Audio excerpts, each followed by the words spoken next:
Hello and welcome to Presales Pathways, the podcast that showcases highly successful presales professionals and the different career paths that they've taken. I'm your host, Chris Clark, and on today's episode, I'm joined by Max Lüpertz, business owner and demo coach at Presales Rockstars. Now, in presales, we sit at the intersection of the two most important aspects of any business, product and sales. And in theory, you would think that means we have the perfect set of skills to launch our own businesses. And yet it's a leap that relatively few people actually make. But Max is one of them. For years, he's been coaching SEs on how to improve their demo skills through workshops, courses, and tools. If you're someone who's been interested in launching your own business, or perhaps just building a brand that gives you the option to do so in the future, you'll definitely want to hear Max's story. So let's get into it. Hey, Max, good to see you. Thanks for coming on the show. Hi, Chris. Thank you. Thanks for having me. So, Max, as I understand it, most people that come on this show started outside of pre-sales and then found their way into pre-sales. But am I right in understanding that your first role was actually in pre-sales? Yeah, that's correct. It wasn't intentional. To maybe share a little bit of background information, I do have a master's degree in entrepreneurship and innovation management. Okay. So, confession to make, I'm actually not an engineer. I don't know how about you. No, me neither. So I'm a business guy. And when I was graduating from university, I was either looking for a job in innovation management, in consulting or in sales, because I got some good feedback during my studies and running some entrepreneur workshop that apparently I have a talent for sales. So innovation management, sales, consulting it was. And at one point in time, I found a random job at a random job board, which was called Pre-Sales Consultant Innovation Management, which kind of ticked all my boxes. Okay. And I applied. It was actually the only CV I ever sent, the only application, the proper one I ever sent in my life. And this is how it all started in pre-sales. I really didn't know what I was getting myself into, but that was the starting point. Okay. And so you started your first role. Talk us through what was it like? Yes. I think if you look at it, it was pretty much a stereotypical pre-sales role where you were considered the product expert and you were always brought in on an ad hoc or more transactional basis, like, hey, Max, we have got this demo meeting coming up tomorrow, and occasionally there is an RFP. So I was always brought in a little late, did my thing, and then disappeared. And yeah, this is what I did for about 1 year, which, well, it was cool because I got to know a lot of different businesses and industries and to better understand their business, to prep for my demos and the RFPs. So this is what I really enjoyed with an agnostic tool. But at one point in time, I felt a little frustrated because this lack of ownership and responsibility and even accountability was not what I was after. Okay. So you did the pre-sales role for a year, slightly frustrated by that lack of ownership and accountability. So what came next? Exactly. So I did it for about a year and I always felt like, the things that my salespeople are doing, I think I can do it myself, maybe even better. And about after a year, one of our senior salespeople left and I volunteered to take their place. And this is how I became an account executive. However, most of my own pre-sales work I was doing myself because I knew the product, I could do the demos, and I felt actually quite comfortable in this situation, like being the one-man army, doing all of that kind of stuff. I thought being an account executive was easy. It's not that. It's different from being a pre-sales consultant or solution consultant. This is how we got named after about a few weeks. Yeah, I actually wrote a post about this recently because I find more and more people are considering or even making that transition now from pre-sales into sales. As you said, I think a lot of people's starting point there is, well, I'm already doing a lot of this stuff, right? They see the AE or the sales rep in their meetings. They think, I'm actually running a lot of this meeting. Why don't I just do the full thing? Curious to know what did it feel like actually making that transition, and were there aspects of that role that were very new or maybe you hadn't appreciated whilst you were in pre-sales? Yeah.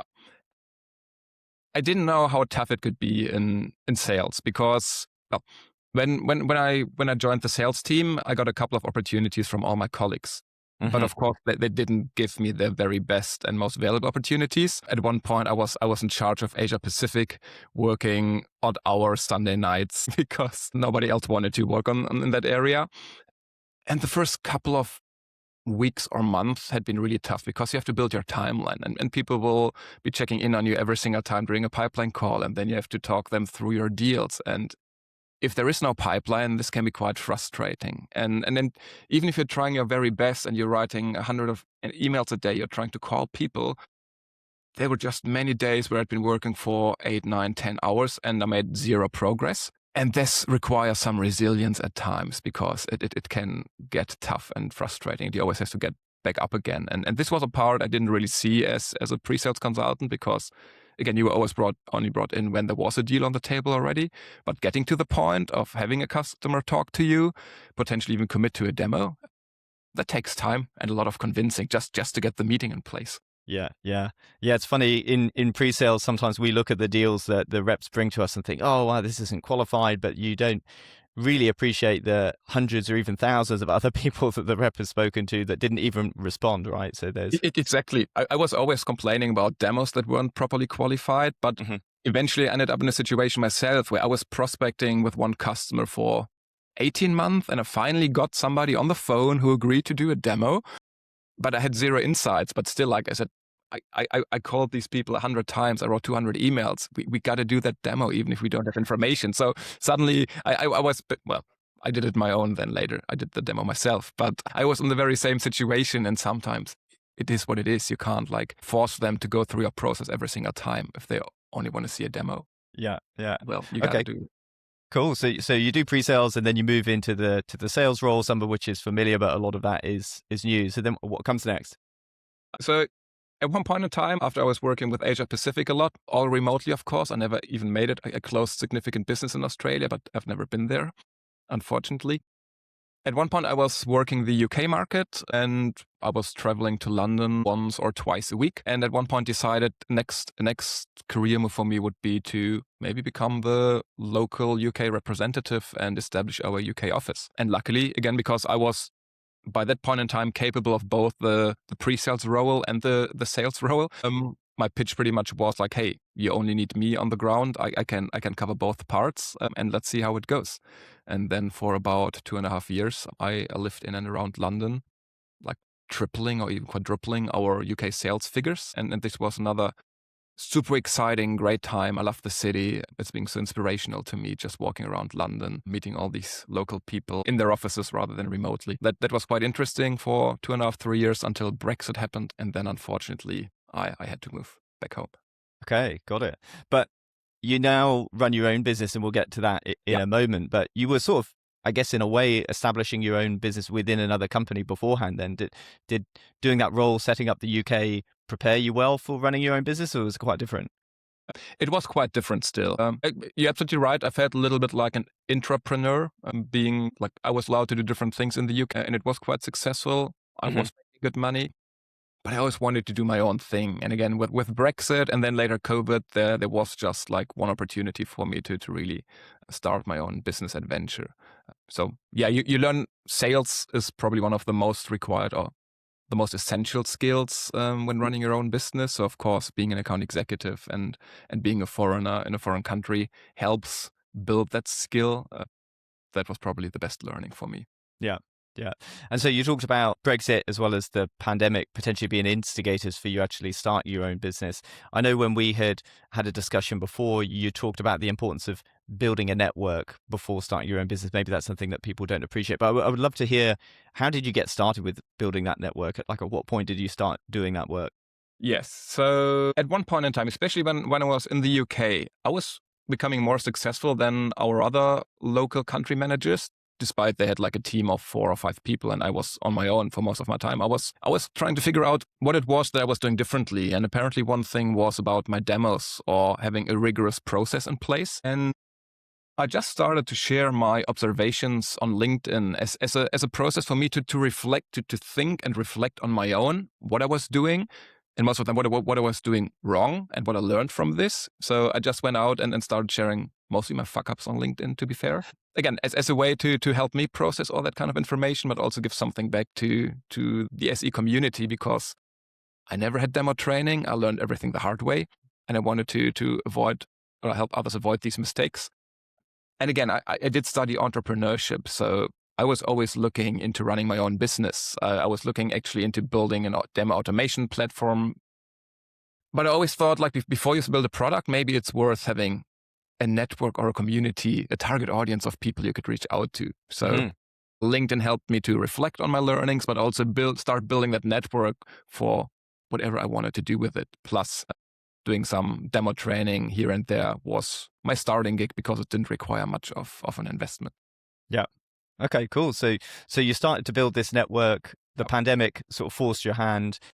Everything comes together, and then you decide to launch your own business. So talk us through that. What exactly is it that your business is all about? Yeah. So my business is called Presales Rockstars. Not proud of that name anymore, but it was a cool thing to call your business whatever, Rockstars. And my main purpose really is to help other solution engineers, pre-sales people, sellers to do better demos. Again, to tell them about my fuck ups, help them raise awareness for what's going right and wrong, and ultimately, of course, help them close more deals and have more engaging, more meaningful customer conversations. That's what it's all about, like processes, skills, all that kind of stuff. And doing this in various ways with workshops, with products, etc. But maybe it's just one interesting fact, because you mentioned the pandemic, which unfortunately was bad for many people, but for me it was an opportunity, because in Germany you could go on voluntary garden leave. So I didn't have to work anymore for about 9 months, but I was still getting 60% of my base salary, which gave me the opportunity to just focus on building that network, trying out different things while having that safety net, which was quite nice, to be fair. Yeah, amazing. It sounds like everything really came together at that point with the pandemic, the fact that you've been building your network.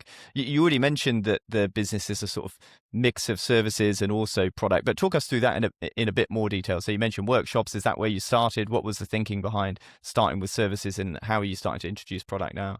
Yeah, it's a little bit of a journey and an evolution. So initially I was, well, most of the money I'm making today, I've started about 2.5 years ago, is from doing in-person workshops. Okay.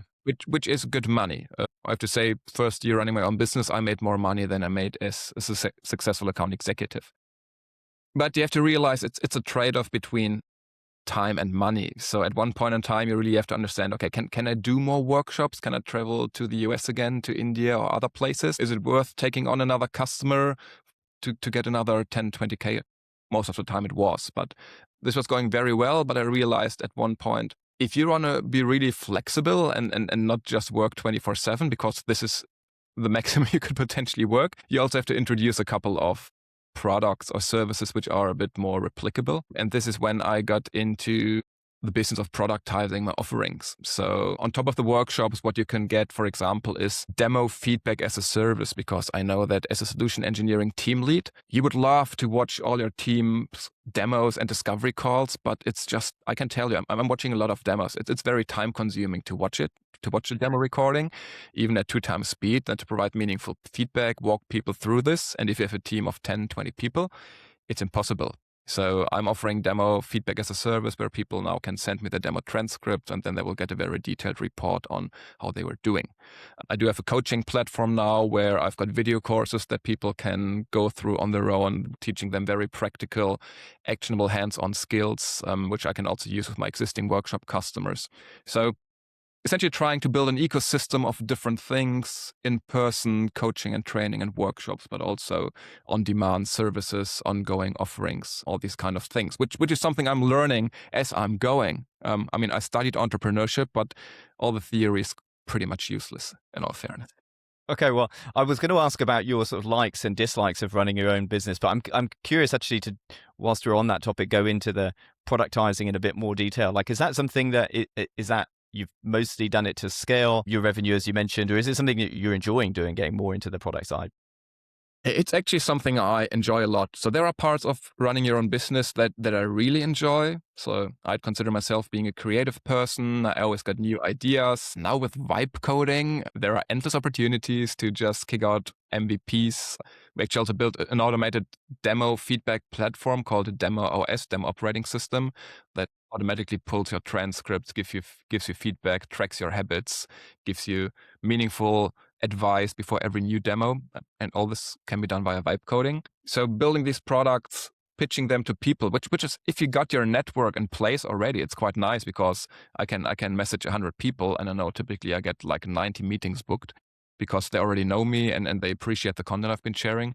This is quite cool. At times, even in a way that I've got too many ideas, and I've potentially like 10 draft ebooks on my hard drive that I have never finished. But just the freedom and flexibility to do whatever I want is just great. So you like the freedom and the flexibility, but you mentioned there are aspects of running a business that you're not so keen on. Share us a couple of examples there. Well, I live in Germany, and German bureaucracy and admin is probably the biggest overhead ever. I don't know how it is for you in Scotland, but just getting my own like limited in place on corporate, it's taking forever. I had to wait like 6 months for my VAT number, which is required to send invoices internationally. Mm-hmm. All these kind of things, and so much paperwork that you got to do, so much stuff that I don't even know of exists that suddenly lands in your inbox. Like every time I'm getting one of these recycled letters in my mailbox, I'm like, oh my God, what did I do again? What did I forget about? Again, I studied this, but this is a nightmare. This is really freaking me out. Opening my mailbox sometimes is like, please not. So paperwork, tax work, all the reporting you have to do now on a monthly basis. It's so much work that doesn't add, like it's taking away my time that I would need to use to make money, potentially at one point to hire and employ people. Like it's taking up 30-40% of my time at times. And this is crazy. Yeah. I don't know how you feel about it, if it's the same in Scotland. Yeah, I mean, in terms of setting up a business, I can't say it's been as painful. I've actually found it okay. My wife is German and we have a son, and we actually applied to get him a German passport, and that was just a very brief experience of German bureaucracy, but was enough to make me believe that it would be pretty painful doing some of the things that you mentioned.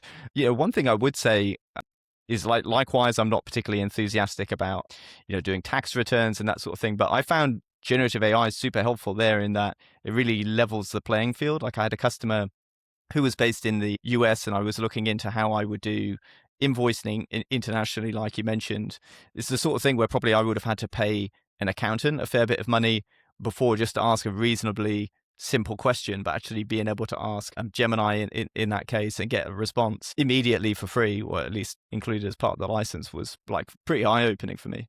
Yeah, I'm using a lot of the LLMs, but nowadays I'm cross-checking across multiple of them, because sometimes I got good advice, sometimes I got bad advice. So I've got my Claude, I got my Gemini, I got my ChatGPT, and now I'm always consulting all three of them to see if they agree, and when they do not agree, then I got my tax account, and I got lawyer friends that can help me.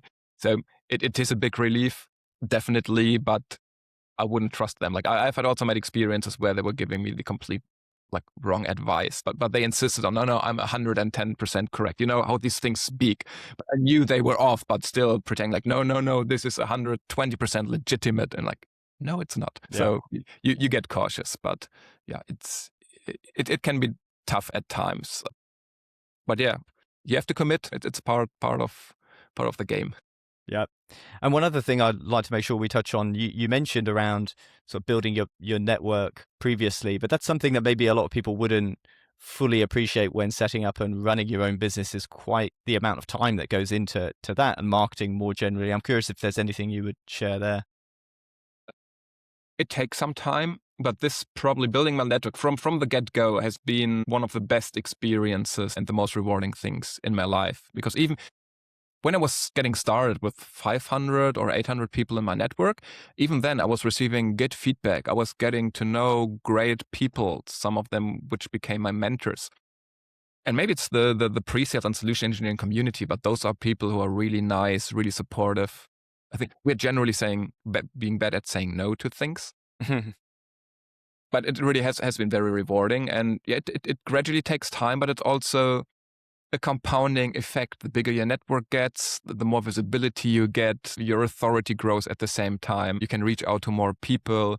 You're getting gigs going to, like, you're being invited to give keynotes at events. And this is all coming organically from your growing network. And I'm not really trying to sell stuff to people. I'm just trying to be helpful again, sharing my mistakes, trying to be relatable, trying to be very actionable with the advice that I share. And you don't have to overthink it. Initially, I was overthinking my post so much, but once you get into that rhythm and into the motion of, hey, I could turn this into a post, I can turn that into a post, suddenly everything turns into a LinkedIn post in my head, and it becomes autopilot. But building that network really is great. And I always say, your network is your net worth, and nobody could ever take this away from me. Mm-hmm. No matter where I go, what I do, the network will always be there, and it's just great to leverage it whenever you can. Yeah. Yeah, I could definitely relate to that. I mean, I wasn't so proactive. I had a bit more of a standing start. When I started my own business, I was pretty much dormant on LinkedIn. And similarly to you, when I first got started, I was spending ages thinking about what I would write about, what would resonate with the audience. But over time, you get a bit more intuitive sense of what's likely to resonate. And you mentioned earlier on, sometimes it's helpful just for your own thinking process, right? To write some of this stuff down. It's still a bit of an art and a science, not all of it. It can be difficult to predict what's going to work. But yeah, it's been an interesting journey. Yeah, it's really. Just yesterday, I did a really stupid post about the battery in my mouse lasting for 3.5 years, which got way more likes than a very meaningful post I thought I put together. Even the mouse one got me a couple of followers. I don't know why. That doesn't relate to my business at all. But one thing I have to say, Chris, because when I decided to really start my own business, when I went all in, I think I had about 4,000 or 5,000 people in my LinkedIn network. And your LinkedIn network is only one source. I spend probably way too much time on LinkedIn, but I enjoy it. I get the dopamine kick at times when people like my stuff. But I thought by the time I made this launch post where I said like, hey, I'm starting my own business. You can come to me now and book demo workshops. And I thought like, now 100 people will come to me and snatch it out of my hands. Not at all. So even if you have a good network, even now with 15,000 people, it's not like people will just. Sometimes they do come to you when you've built a relationship over a long time, but it's still a timing thing. So it's not the only solution to all the problems. You still have to do sales, you have to do outreach, you have to continue doing this. And I see a lot of people who might have a bit more time thinking about, let's start my own solution engineering business. It's not that easy still. You have to build your own brand. You have to establish certain authority. And just because you have like a couple of thousand followers doesn't mean you can run your business on autopilot. Yeah. Yeah. We had talked a little bit earlier, touched on how generative AI is being used. That's one of the reasons why I think a lot more people are interested in starting their own businesses, because of what generative AI is making possible for them. I'm curious to get your perspective on how generative AI is changing things, and that could be in the context of you running your own business. Also, you've got a really interesting perspective working with so many pre-sales individuals and teams. Would love if you have a point of view on how, AI is changing pre-sales more generally as well. Yeah. Yeah, I think a very strong perspective around how AI is going to change pre-sales. Mm-hmm. And if I would have a shot every time somebody in my LinkedIn feed is saying that AI will automate demos and RFPs, I'll probably drunk most of the day. And I think it's certainly going to change the way we work, but I also think that the human factor is becoming even more important nowadays. So I think AI is leveling the playing field a lot. So when I was still doing my own demos in innovation management, when I was preparing the demo systems, I always spent quite a significant amount of time on customizing the demo system, putting content in place, the innovation content that would resemble and fit to my customers' industries. And when they were sitting in my demo saying like, hey, this is actually a nice idea you came up with, really interesting, we could write this down, I was always very proud. So back in the days, this was the extra mile that I went to impress my customers. But this is a commodity now with like AI. This maybe takes you 30 seconds now, and then you have a pre-populated system with relevant content. This has changed now. So what you have to do is you have to build an even better relationship with your customer. And I still believe that people buy from people, and people need somebody they can trust in. They need somebody they can hold accountable. And I think that's not going to work with any kind of AI. So let's imagine you were going to buy a software for 50 or 100K. And after about 12 months, you realize that that project is going to fail. And your manager is inviting you like, hey, Chris, come into my office. Why did you spend 50K on that project that failed? And if your reasoning would be, well, the AI told me this is a really good idea to do, probably he would kick you straight out because you don't trust the AI. And this is why you need the human factor. Ideally, you would want to point to some AE or SE saying like, well, they told me this, here's the documentation they gave me and all of this, hence I thought it's a good idea. And like, even you can do a lot with AI, but I think people still need this human factor. Our customers need somebody they can trust, even if this means somebody they can hold accountable if things don't go the way we were anticipating. Yeah. Yeah, definitely. I think you and I even had a conversation on LinkedIn a little while ago around the fact that, hey, even if people can self-serve these demos, the reality is for many of these products, people have been able to get their hands on it in the past anyway, right? With a freemium model. I worked at Slack for a while before that, was selling Yammer. Like with both those products, customers could get their hands on it for free if they wanted, and yet they still saw value in interacting with a sales team Yeah. for exactly the reasons you mentioned. Yeah, that was a really great point you made. I mean, all the product-led growth companies would have been through the roof if it would be that easy to just sell something without human interaction.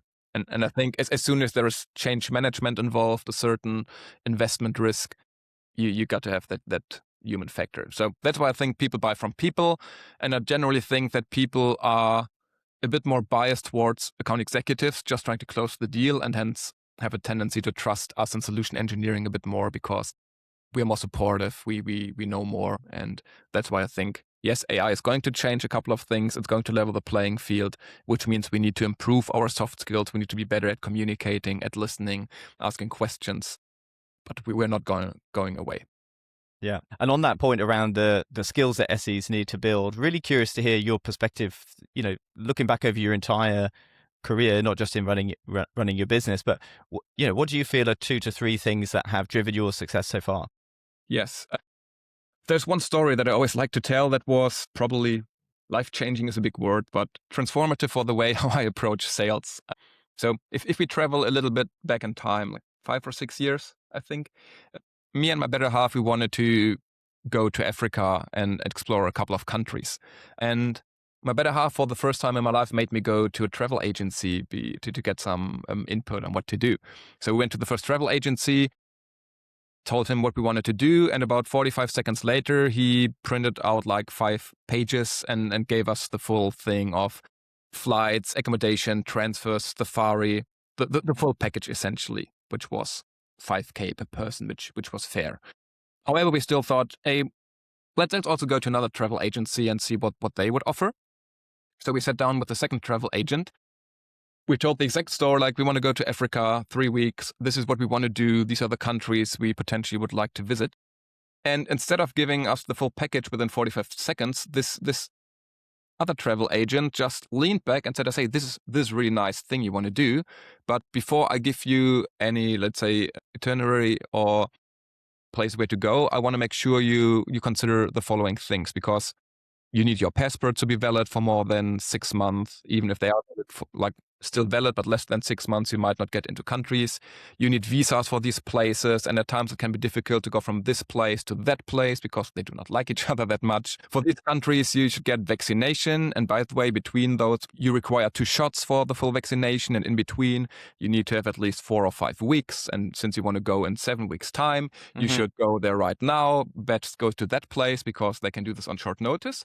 So the travel agent was giving us a lot of advice, really trying to anticipate what was ahead of us, trying to make sure that we do not just book the journey, but also get into the countries and have a good time. So that travel agent was significantly trying to reduce our personal risk rather than just giving us and trying to sell us the full tour and the big package. And that made us feel so much more confident and comfortable and reassuring with that person that we were actually willing to spend like 10-15% extra to go with that travel agency because of all the reassurance we received. Then COVID happened and we went nowhere. But that was so interesting to me. I mean, we knew about the visa. We knew we had to get a vaccination, but we didn't know it's like 2 shots and you have like to wait in between. And I tried to transfer this into all my business when I was working with customers. At one point, or at the end of my demos, I would typically say, hey, let's put the product aside, because typically when you work with customers, they encounter a couple of challenges and obstacles along the way before making the decision, before making the implementation. And I just want to share the most common obstacles with you you might not be aware of yet. And this was so valuable often to them because everyone else was talking features and functions while I was trying to help them mitigate their risk, trying to help them anticipate all the unknown unknowns and just help them to be successful. And this is what people really appreciated. I hope that little story makes sense. Yeah, definitely. It feels more relevant now with AI than ever as well, because I hear a lot of people sort of concerned about, pre-sales and the profession, and where's it going, and will it still be relevant? And the way I think about it is, if you've thought of the pre-sales role as you're just a walking, talking version of the help center, customers have always been able to self-serve that. Okay, sometimes it's clunky, sometimes it's difficult to browse and search that information. Now it's so easy, right? Anyone can just ask their assistant or agent of choice and get the information about the product. What they don't normally have is the context around, okay, how's it deployed? What are common pitfalls? Where are customers really having the most success? That stuff often isn't documented at all. And if it is documented, it's probably going to be private within your company, not out there on a help center. So all that additional context that helps customers anticipate those challenges and ultimately have a successful deployment, that to me is where us in pre-sales and in go-to-market more generally really bring the most value to our interactions with customers. Absolutely. Because they don't know what they don't know. And if you can help them become aware of all these things, this is what they will really appreciate. And this is also when in sales, you oftentimes have to follow up with people. You have to pursue them for quite some time just to get a response. But the second I was starting to help them anticipate these risks, and I wasn't all doing this in one email. Sometimes, hey, I was doing this in multiple emails. Did you also speak to these people? Have you heard of the German Workers' Council? Oh, no, you haven't. Well, then speak to them anytime soon. And if you do, here is something that you should tell them and a document you should share so they like you. And at that point in time, people started to get back to me proactively. So rather than me chasing them all the time, they were just seeking proactively for my advice, saying, oh, this was so great. We didn't know. What else do we have to consider we haven't been aware of? And again, everyone else in the UK, I was competing with people that had 40, 50 people on the ground, and I was on my own for a long time. But I was able to win customers like British Gas, which I thought would have been impossible, but simply because I was giving them a different experience besides all the product skills. And this is really the transformative change in how I was working. Yeah. I know it's something of a cliche, the phrase trusted advisor, but it really feels like that's what's required, right? It's the context beyond the product to get to that point. Exactly like you say, but you have to go beyond the product in order to get there. Yeah. Max, I'm curious, is there one piece of advice that you would give to people in pre-sales roles right now, particularly ones that are maybe thinking about following your footsteps and establishing their own company? Again, we mentioned this before, but building your own network is probably what has also been, not in terms of sales, but in terms of authority, been most helpful to me, because then you have a group of people that you can trust, that you can, even before you spend a lot of time and money in building a product, you can just think out loud with these people, present your ideas, get their feedback, and you can learn so much from them. And once you have established that relationship, because they know you, they trust you, things become easier. It's still not autopilot. Like I said, you still have to do some sales and follow up and do a little bit of outbound. But this network alone, like I said, has been super helpful. And I remember when I started, there were a lot of people starting at the same time, just sharing their experiences. And a lot of them, Sarah, Elias, some others, they are now all senior VPs of solution engineering, because also they gained a lot of visibility within their companies, because they were considered a thought leader in their SE domain, because they were reading a lot of cool stuff, reflecting on their own. So even for those people who didn't start their own business, I could see them significantly accelerate their internal corporate careers. So, and I think a lot of this is coming from the visibility, from the people you get to know, from the network you establish, that nobody can ever take away from you. So this really, especially when you want to launch your own business, when you have a good audience of people you can think out loud with and brainstorm, that's quite powerful. Yeah. Amazing. Well, Max, thank you so much for joining me today and being so generous with your insights. I learned a lot. I really like your points around building a network, doing it proactively. Even if you don't intend to build your own business, there are so many different ways that can help. And also when thinking about, the role and the SE role or pre-sales role and how that's going to evolve, really thinking about how to become that trusted advisor. It's more than just the product. I loved your analogy of the travel agency. So yeah, thank you so much for being on the show. You're welcome. And because I've been building products lately, so one thing I just finished this week, which might be helpful to all your listeners, is if you go to demoplaybook.com, you will find all my online courses, all my free resources. And if you use the code Chris Podcast, you can get any course for free. Currently, there are multiple mini courses around better demo questions, objection handling, internal demo line with your account executive. So with the Code Chris podcast, you can get any of these courses for free, the one you like, and then just give it a try to learn something. Share on LinkedIn what you learned to start growing your network. Amazing. People like actionable stuff they can implement right away rather than a lot of strategic meta level talk that sounds smart, but is not really hands-on. Yeah, definitely. I'm all about practical. So thanks so much for that, Max. Definitely check it out. And look forward to speaking again soon. Thank you very much, Chris. Take care. Cheers. Bye-bye. Thank you for listening to Presales Pathways. If you found this episode helpful, please do follow or subscribe to the show on whichever platform you use to get your podcasts. If you can think of someone else that would find the show helpful, please share it with them. And last but not least, you can find even more resources, including a free Presales Pathfinder tool to explore different pre-sales career paths at chrisjamesclark.co.uk. Until next time, thank you.